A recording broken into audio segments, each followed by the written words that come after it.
Good morning, students. Myself Rohit Jangra and I am working as a PGT Geography in Suraj school Rewari.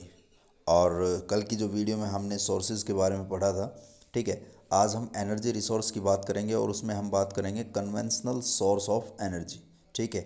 ये आपके ऐसे resource हैं जो एक टाइम के बाद ख़त्म हो जाने, ठीक है। और इनकी चिंता करना अभी से हमने शुरू करना पड़ेगा, तभी इन रिसोर्सेज का हम कंजर्वेशन कर सकते हैं, तभी इन रिसोर्सेज को हम सेव रख सकते हैं, ठीक है। तो इसके अंदर सबसे पहले हम बात करते हैं कोल। देखिए, कोल इंडिया के अंदर काफ़ी पुराना पाया जाता है। बेसिकली इंडिया के अंदर दो तरह का कोल पाया जाता है, ठीक है। एक गोंडवाना कोल पाया जाता है और इसके अलावा एक आपका टर्सरी कोल पाया जाता है। अगर दोनों की मैं एज की बात करूं तो एक की एज जो है वो 200 मिलियन ईयर्स है, ठीक है। और एक की आपकी नियर अबाउट 50 मिलियन ईयर्स है।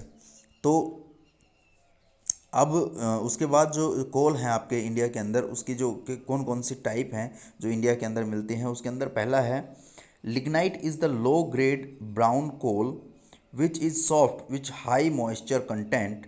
Principal lignite reserve are in Neyveli in Tamil Nadu and are used for generation of electricity.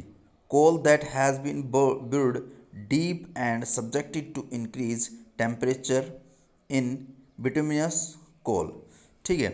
अब देखो, सबसे पहले आपका क्या है, लिग्नाइट है, जिसके अंदर क्या है, जिसका कलर ही ब्राउन है। और कलर अगर ब्राउन है तो फिर ये जाहिर सी बात है कि इसके अंदर जो कोल है या कोक जो है वो मिनिमम होगा, और उसकी वजह से इसकी जो क्वालिटी है वो काफ़ी लो हो जाती है, ठीक है। उसके बाद है bituminous coal. It is the most popular coal in commercial use. Commercial purpose के लिए सबसे ज़्यादा यूज़ ये किया जाता है। और metallurgical coal is high grade bituminous coal which has a special value for smelting iron smelting iron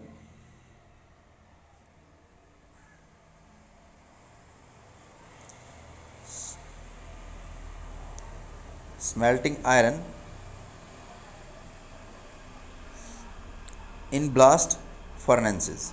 उसके बाद है anthracite is the highest quality hard coal, maximum charcoal होता है इसके अंदर। In India coal occurs in rock series of two main geological age, namely Gondwana and little over 200 million years in the age tertiary deposit which are only about 55 million years old. The major resource of Gondwana coal, which are metallurgical coal located in Damodar Valley, West Bengal, ठीक है।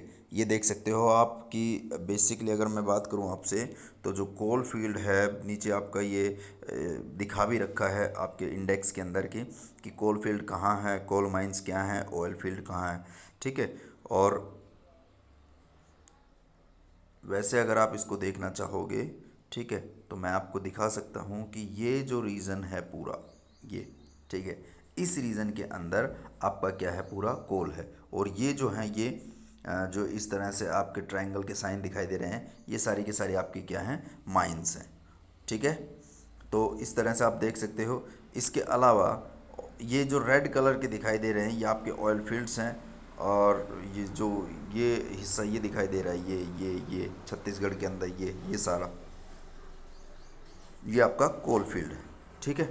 तो इस तरह से आप इसको देख सकते हो। उसके बाद अगर हम बात करें अगला, तो आप हजीरा विजयपुर जगदीशपुर जो पाइपलाइन है उसके बारे में आपको यही बता देता हूँ, ठीक है। इसके अंदर भी वही है कि ये आपकी जो है ये इसको हजीरा विजयपुर जगदीशपुर पाइपलाइन बोलते हैं। ये यहाँ पे अंकलेश्वर के यहाँ पे गुजरात में अंकलेश्वर से स्टार्ट होती है, और यहाँ पे हरियाणा में आपका सोनीपत, और यहाँ पर आपकी जगदीशपुर यूपी में यहाँ तक जाती है। हालांकि लगातार इसका जो है एक्सपेंडिशन हो रहा है, या ये कहूँ मैं कि ये जो आपकी क्या कहते हैं इसको, पाइपलाइन है, ये लगातार बढ़ती ही जा रही है। और भी बहुत से प्लेसेस हैं इंडिया के अंदर जहाँ तक इसको लेके जाया जा रहा है, ठीक है।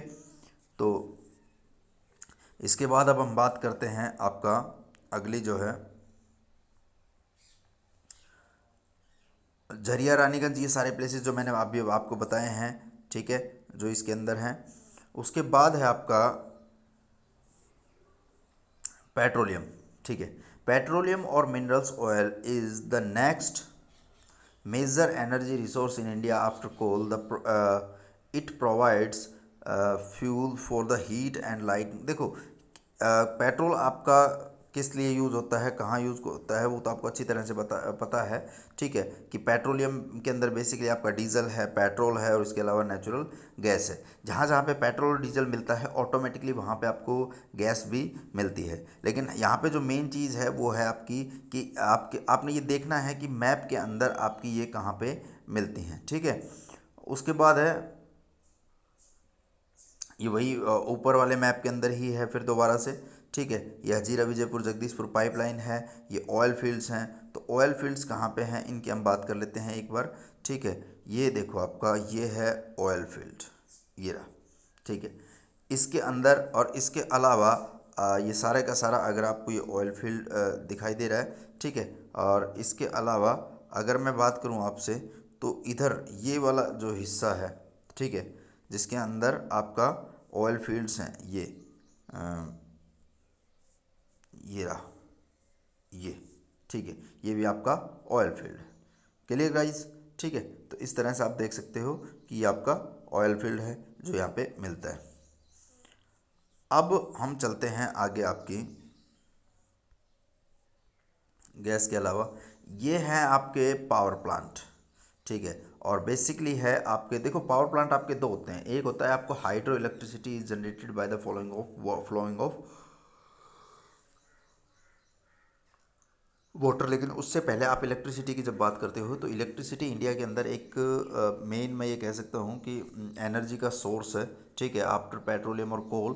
तो उसके बाद इलेक्ट्रिसिटी भी बहुत ज़्यादा हम यूज़ करते हैं। इसके अंदर आपके पास दो हैं, एक है आपका हाइड्रो इलेक्ट्रिसिटी और दूसरा है आपका थर्मल इलेक्ट्रिसिटी, ठीक है। हाइड्रो इलेक्ट्रिसिटी आपकी जहाँ पे डैम बना के और ऊपर से पानी गिरा के जनरेटर घुमा के, ठीक है, और वहाँ पे इलेक्ट्रिसिटी जनरेट की जाती है। At the on the other hand thermal electricity is generated by using the coal, petroleum and natural gas. यहाँ पे इनसे हीट जनरेट की जाती है और फिर उससे आपकी इलेक्ट्रिसिटी जनरेट की जाती है, ठीक है। तो ये आपकी दो टाइप ऑफ इलेक्ट्रिसिटी हैं। लेकिन इसके अंदर जो मेन जो चीज़ है वो मैं आपको ये बताना चाहता हूँ कि यहाँ पे जो न्यूक्लियर पावर प्लांट है, एक, दो, दो, चार, पाँच और छः, ये न्यूक्लियर पावर प्लांट आपसे एग्ज़ाम के अंदर बहुत पूछे जाते हैं बेटा। नरोरा खासकर, ठीक है, उसके अलावा काकरा पारा और तारापुर, ये तारापुर ये रहा, काकरा पारा ये रहा गुजरात के अंदर और महाराष्ट्र के अंदर, ठीक है। कैगा है आपका कर्नाटका के अंदर और आपका कलपक्कम जो है वो है आपका तमिलनाडु के अंदर, ठीक है। सबसे ज़्यादा इसमें पूछे जाने वाला जो है वो है नरोरा। नरोरा आपसे बहुत बार पूछा जाएगा कि नरोरा आपका कहाँ है, ठीक है। तो ये है। इसके अलावा अगर हम देखें इससे आगे, ठीक है, तो उसके बाद हम बात करते हैं non conventional source of energy, ठीक है। ये non conventional source of energy अगर हम बात करेंगे आपके सामने, non conventional source of energy की मैं आपसे बात करूँगा, ठीक है। तो इसको ये आपके जितने भी सोर्सेज हैं, ठीक है, जिसके अंदर हम नॉन कन्वेंशनल सोर्सेज के अंदर रखते हैं आपकी सोलर एनर्जी है, विंड एनर्जी है, थर्मल एनर्जी है, ठीक है, ये सारी की सारी एनर्जी को हम इसके अंदर रखते हैं, ठीक है। तो ये जो जितने भी आपके सोर्स हैं ये हम अगली वीडियो में डिस्कस करेंगे बेटा, ठीक है। तब तक के लिए थैंक यू।